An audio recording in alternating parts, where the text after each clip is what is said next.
Good morning, and welcome to Rev K Raw. Today's topic, Food Fight, Part 2. So in Part 1, the practices that we did were about raising awareness. So we had 3 practices, okay? The first was to pay attention and write everything that you eat for 3, preferably 7 days.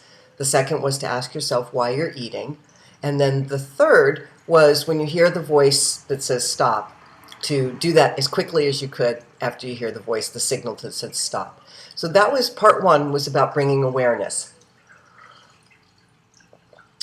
Today is about making meaning and understanding some of what you observed and experienced through the practices of Part 1. Okay, so for myself, here's one of the stories I have holdover from childhood. When I was a kid, we ate very well. We ate healthy. We were like ahead of the curve on that one. No processed food. Snacks were generally fruit. Like I was the kid who showed up at school with the lunch that nobody ever wanted to trade anything. Because like, here, I have an apple and they had Fritos. Who wants to trade? Nobody wants to. So snacks were really doled out, and we rarely had something that was like a packaged processed sweet. When my brother, sister, and I, we would take our allowance and we would pool it together.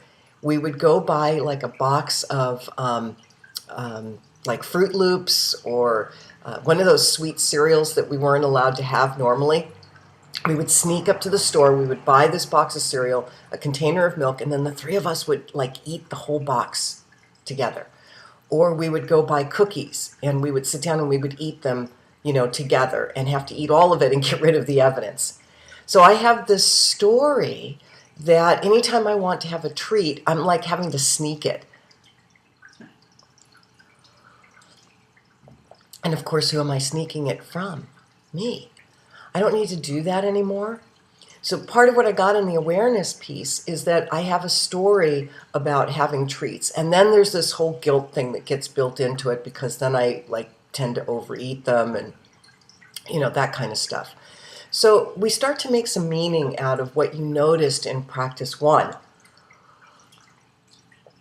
I know one of my stories is that, well, I don't really eat that much. Or, and I began to notice that, yeah, I really do eat that much. And so this next piece about making meaning is also about growing in our own self-honesty. And that's the practice that I want to give you for this week, okay?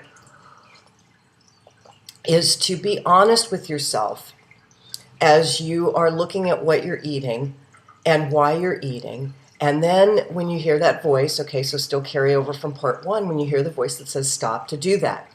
I will also tell you that through the course of this week, as I practiced what we were doing in Part 1, I really did notice that I'm in tune with myself when I pay attention.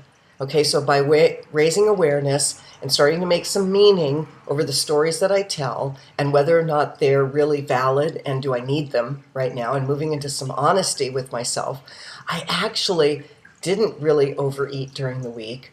When I had the treats that I had, I enjoyed them so much. I mean, I really was able to have a good time with it and really be happy with me.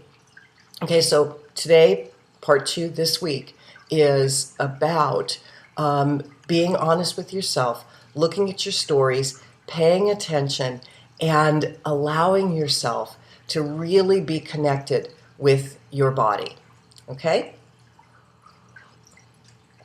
And then we will pick up again next time in Part 3 and our conclusion.